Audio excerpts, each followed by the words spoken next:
धीरेन्द्र शास्त्री जी को छूने की, इनके बूते की बात नहीं है, हाथ लगाने की बात नहीं है। 10 लाख लोग जब खड़ा हो सकता है इनको सुनने के लिए, तो इनको जेल डालोगे तो कितने लाख खड़े हो जाएंगे, ये सोच ले। ये बनाए तो थे डीएसएस, आरएसएस का नकली माल बेच रहे थे। डीएसएस पूरा ट्रेंड कर रहे थे, मलखान एकदम बॉडी बिल्डिंग करा रहे थे, दूध मलाई खिला रहे थे। तेज प्रताप यादव एयरपोर्ट में रोक देंगे, लालू जी वाला आदत, एयरपोर्ट में रोक देंगे, एयरपोर्ट में रोक देंगे। भैया ये लाल कृष्ण आडवाणी नहीं है जो राजनीतिक आदमी थे। अगर एक बार भी छू भी दिए ना, तो 10 लाख लोग जब सभा में आ सकते हैं तो कितने करोड़ पहुंच जाएंगे और ये उखाड़ नहीं पाएंगे। सस्ती लोकप्रियता के लिए आप पोस्टर पे तो लिख सकते हो 420, छू के मत देखना, वहाँ 1000 वोल्ट का करंट लग जाएगा। 440 छोड़िए, 1000 वोल्ट का 11,000 का करंट लग जाएगा अगर धीरेन्द्र शास्त्री को छू दिए तो। चैलेंज था कि कुछ करके तो देख लेते। पलट जाती सरकार, और पलट जाएगी सरकार यदि धीरेन्द्र शास्त्री के खिलाफ कुछ बोले। नमस्कार, मैं हूं केशव बालन। धीरेन्द्र शास्त्री ने कहा है कि बिहार के जिस दिन 13 करोड़ में से 5 करोड़ बिहारी ध्वज पताका के साथ में तिलक लगा करके एकजुट होकर बाहर आ जाएंगे, उसी दिन समझो हिंदू राष्ट्र की शुरुआत हो जाएगी। आज इसी खास मुद्दे पर बातचीत करने के लिए हमारे साथ मौजूद हैं खुद बिहार से आने वाले अमित श्रीवास्तव जी। सर, बहुत बहुत स्वागत है आपका। क्या लगता है कि 5 करोड़ अभी तक बिहारी हिंदू राष्ट्र के समर्थन में नहीं आए? अगर आंकड़े देखेंगे तो शायद इससे ज़्यादा है, और इसलिए मैं कह रहा हूँ कि 5 करोड़ तो उन्होंने बिहार की बात की है, और 5 करोड़ बिहार अगर है तो फिर वहाँ बंगाल भी है, राजस्थान भी है जहाँ हत्याएं हो रही हैं। तो ये सब संगठित होकर के अगर आ जाएंगे तो क्यों नहीं हो सकता, पहला विषय है। दूसरा विषय, 1946 का मतदान देखिए, कितने प्रतिशत लोगों ने मुस्लिम लीग को वोट किया था पाकिस्तान बनाने के लिए? कुछ लाख थे। जब ये लाख 2-2 देश अलग कर सकते हैं तो 5 करोड़ हिंदू क्यों नहीं कर सकता है? विषय ये है कि आज इसकी आवश्यकता क्यों पड़ी।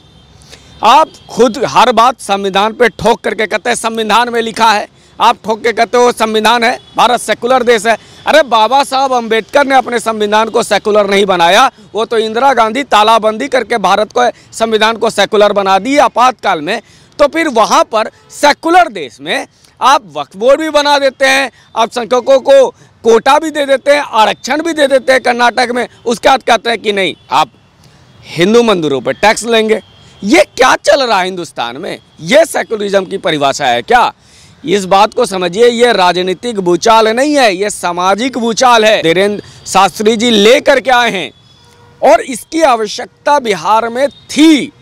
क्यों थी? क्योंकि बिहार में 1990 का बिहार बनाने की कोशिश की जा रही थी, जहां मंडल वर्सेस कमंडल करा के जातियों को लड़वा दो। जातीय जनगणना 30 वर्ष आप सरकार में रहते हैं, लालू जी नीतीश दोनों मिलकर 30 वर्ष सरकार में हैं। आपसे कोई प्रश्न ये ना करे कि बिहारी पलायन क्यों कर रहा है, बिहारियों को रोजगार कितना दिया, वो पेन कहाँ है तेजस्वी यादव जो जिससे आप 10 लाख रोजगार पहले साइन में आप देने वाले थे, ये प्रश्न ना कर सको। इसीलिए सूफा लेकर के आए थे। जातीय जनगणना कराएंगे, जातीय आधारित जनगणना कराएंगे, और ऐसा लचीला कानून जिसको पहले ही हाईकोर्ट ने निरस्त कर दिया। ये ड्रामाबाजी करके जातियों को लड़ा के वही रक्त रंजित बिहार जो 90 के दशक में होता था, कभी बथानी टोला कभी बागा, ऐसा चलता रहता था, वो बिहार को ला रहे थे। लेकिन जो बिहारी मानुष है वो इस बात को समझ रहा था कि जातियों में लड़ करके हम 30 साल नहीं 100 साल पीछे चले गए। बिहार 17 साल मुख्यमंत्री नीतीश कुमार, और बाकी लालू यादव जी 13-14 साल, 15 साल। इस पूरे शासनकाल में देखिए 30 एक उद्योग नहीं चल रहा बिहार में जो आज रनिंग कंडीशन में है, और 5000 लोगों को प्रति फैक्ट्री रोजगार भी दे रहा है। ये प्रश्न के लिए ये जातिवाद को लेकर आए थे, लेकिन धीरेन्द्र शास्त्री जी ने इस पर एक ऐसा पानी फेंका जिसको हिंदुत्व का पानी कहते हैं, जिसको राष्ट्रवाद की पानी कहते हैं, जिसको हिंदू राष्ट्र की पानी कहते हैं। संगठित हो तब जब कि ये लोग तुम्हें बांट रहे हैं, और जब ये लोग तुम्हें बांट रहे हैं तो संगठित होने का आवश्यकता भी है, ताकि ये तुम्हारा रक्तपातन करा करके अपने बेटे को सेट न कर दें। लालू यादव 90 के दशक में सेट हुए थे मंडल कमंडल की राजनीति से। 30 साल के बाद अपना बेटा को राजनीति में सेट कर रहे हैं मंडल कमंडल की राजनीति से। इसलिए यह बयान बहुत महत्वपूर्ण है कि 5 करोड़ बिहारी अगर निकल जाए तो एक मांग, वो मांग जिसकी स्थापना बाबा साहब के संविधान में है। उन्होंने कहीं भी नहीं कहा कि सेकुलर होना चाहिए। वो परिकल्पना जो बाबा साहब अंबेडकर ने अपनी किताब पाकिस्तान अथवा भारत का विभाजन, हिंदी में है, उपलब्ध है, आपके दर्शकों को से कहूँगा उसको पढ़िए। उन्होंने कहा था कि भारत का विभाजन अधूरा है जब तक हिंदुस्तान के सारे मुस्लिम पाकिस्तान न चले जाएं और पाकिस्तान के सारे हिंदुओं को यहाँ पर ना लाया जाए। तो ये जो बाबा साहब अम्बेडकर डिमांड कर रहे थे, वही डिमांड तो आज धीरेन्द्र शास्त्री जी कर रहे हैं, वही तो बिहार की जनता कर रही है, वही देश की जनता कर रही है। तो इसको पूरा करने में क्या दिक्कत है?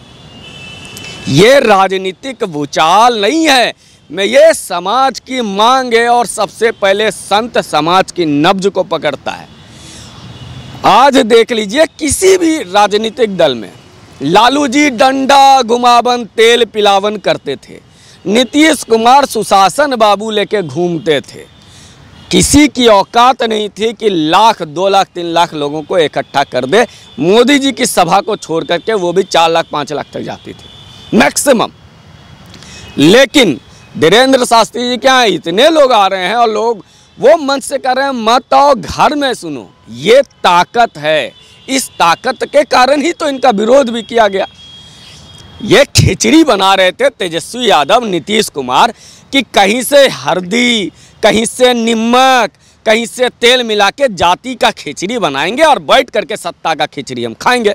लेकिन वहाँ पर आते हैं धीरेन्द्र शास्त्री जी, वो क्या कहते हैं, बोले अरे जातियों में बटोगे, ये है हिंदुत्व का पकवान जो तुमको मीठा भी कराता है, तुमको स्वास्थ्य भी देता है। तो इनकी जो 4 महीने से जो चल रहा था षड्यंत्र, इनका कोड दे दिया गया था जाति को। हमारा 22 नंबर, उसका 21 नंबर, उसका 28 नंबर, हम लोग यही नंबर में फंस गए थे।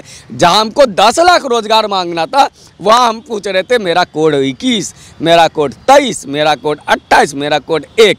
तो 10 लाख के जो रोजगार का मामला था उसको दबाने के लिए कोड दिया गया था। लेकिन वहाँ शास्त्री जी जाते हैं, बाबा बागेश्वर की कृपा है कि वहाँ जा कर के उन्होंने सबको बोला अरे ख़त्म करो यार, हिंदू हो और हिंदू बनो। वो हिंदू बनो जो संगठित है, वो हिंदू बनो जो सामर्थ्य है। तो इनकी दुकानें जो बंद हो रही, इसलिए धीरेन्द्र शास्त्री का ये विरोध कर रहे हैं। और ये इनका बयान मुझे लगता है, मैंने पहले भी अभी बताया कि जब पाकिस्तान बटा था तो कितने लोगों ने पाकिस्तान की मांग की थी, डायरेक्ट एक्शन में तलवार लेके कितने लोग निकले थे। तो अगर 5 करोड़ भी निकल जाएं तो बहुत बड़ी बात है, किसी भी सरकार को झुकना पड़े। और अगर मैं बड़े दुख के साथ ये कहना चाहता हूँ कि कर्नाटक का चुनाव हुआ अभी जी, कर्नाटक के चुनाव में मुस्लिमों को 4% आरक्षण दिया कांग्रेस की सरकार ने। उस 4% आरक्षण जो असंवैधानिक था, उसको भाजपा की सरकार ने उठा करके वहाँ के पिछड़े वर्ग को दिया, लिंगायत समाज को और दूसरे एक समाज को 2-2%। इन लोगों को ये बात समझ में ही नहीं आई कि तुम्हारा 4% एक पार्टी जो मुस्लिमों को दे रहा है आरक्षण, तुम उसको वोट कर रहे हो कांग्रेस को, और जो तुम्हारे लिए लड़ रहा है उसको तुम वोट नहीं कर रहे हो। ये है जाति का असर, और इसको तोड़ने का काम यदि कर रहे हैं। हिंदू राष्ट्र से सिर्फ और सिर्फ ये मत समझिए कि वहाँ कोई हिंदू मुस्लिम हो जाएगा, मारकाट हो जाएगा, नहीं होता है। नेपाल बहुत दिनों तक था, कभी मार्केट दंगा नहीं होता था। यहाँ सिर्फ ये जो जातीय संघर्ष है, जिसको लेकर के कभी रणवीर सेना बनता है, कभी CPML बनता है, कभी माओवादी पैदा हो जाते हैं, कभी जातीय संघर्ष को लेकर के अगड़ी पिछड़ी मार करते हैं। जब भावना खत्म हो जाएगी जाति की, तो जातीय संघर्ष खत्म हो जाएगा। जब जातीय संघर्ष खत्म हो जाएगा तो लोग संगठित होकर पूछेंगे मेरा भविष्य कहाँ है। हम अपने बहू और दामाद ला रहे हैं दूसरे जाति में, लेकिन हमको विधायक का सांसद चाहिए, हमको अपनी जाति का। हमारे कुल देवता को पूजा कोई कर पा रहा है कि नहीं कर पा रहा है पता नहीं, लेकिन हमारा विधायक का सांसद होना चाहिए अपनी। इसी का तो विरोध धीरेन्द्र शास्त्री करते हैं, और इसको रोकना है। बिहार अगर पिछड़ा है तो जातिवाद के कारण। उत्तर प्रदेश में जब तक जातिवाद था, उत्तर प्रदेश में 30 लाख करोड़ रुपए का निवेश नहीं आया था आज तक। जैसे वो संगठित हिंदू बन करके आता है, 30 लाख करोड़ भी आ जाता है उत्तर प्रदेश में। रोजी रोजगार भी मिल जाते हैं, विकास भी होता है और सबसे बड़ी बात सुरक्षा है, दंगा नहीं होता और अपराधी जेल जाते हैं या तो उनका इनकाउंटर होता है। तो एक गोली, हिंदुत्व की गोली, जिससे इतने मर्ज का इलाज हो रहा है, तो उसको कोई क्यों ना स्वीकारे और क्यों ना धीरेंद्र शास्त्री जी के समर्थन में आ जाए। मुझे लगता है ये अच्छा है, स्वागत योग्य है और करना चाहिए लोगों को। लेकिन इसके बावजूद अगर नीतीश कुमार बयान देते हैं, तेजस्वी यादव बयान देते हैं, तेज प्रताप उस दिन से बौखलाए हुए हैं, तो समस्या धीरेंद्र शास्त्री से है या हिंदू राष्ट्र से है? समस्या है कि इनकी जो जाति की दुकान थी वो बंद करवा दिया धीरेंद्र शास्त्री ने। इनकी समस्या ये है कि ये जो नकली डीएसएस बना रहे थे आरएसएस के विरोध में, उसकी लोकप्रियता खत्म हो गई। ये रोकते रह गए और 10 लाख लोग पहुंच गए सभा में, दरबार में। ये इनकी समस्या है कि ये लोग इनवैलिड हो रहे हैं, इनकी बात कोई बिहार में सुन नहीं रहा है। इन्हीं के एक मंत्री हैं सुमित, उन्होंने कहा है ना कि हम क्यों विरोध करेंगे। तो इनकी समस्या ये है कि वो जो कमांड इनके पास था ये छूट रहा है। इनकी समस्या ये है। लालू यादव जितने दिन मुख्यमंत्री रहे, मतलब राबड़ी देवी मिला करके, सत्तू, झोला, चक्की, भात, नून, मिर्चाई, ऐसे शब्दों का प्रयोग करके लालू यादव सत्ता में बने रहे। खुद को गरीब का बच्चा बताते रहे, लेकिन उस दौर में चारा घोटाला, अलकतरा घोटाला, पता नहीं क्या क्या, और फिर जब मंत्री बने तो आईआरसीटीसी घोटाला, नौकरी के बदले ज़मीन घोटाला, जिसमें तेजस्वी यादव खुद फंसे हुए हैं।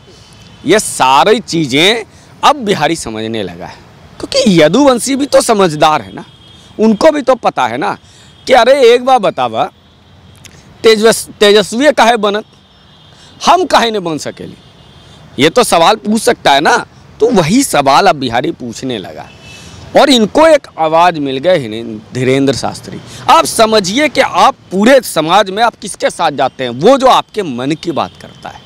आपके व्यूअर्स क्यों देखते हैं, क्योंकि वो उसको लगता है कि ये बात, ऐसी सोच मेरे साथ भी है। तो यही लोग तो वहाँ पहुँचे थे जो बिहार को इतने दिनों तक पिछड़ा रखा इन लोगों ने, जातियों में तोड़कर और मुस्लिम तुष्टीकरण करके। तो अब वो बिहार बाहर आना चाहता है। ये इसको भीड़ मत समझिए कि ये 10 लाख लोग हैं, वो तो पटना शहर में है, कितना 200-100 किलोमीटर के लोग पहुँचे होंगे जी।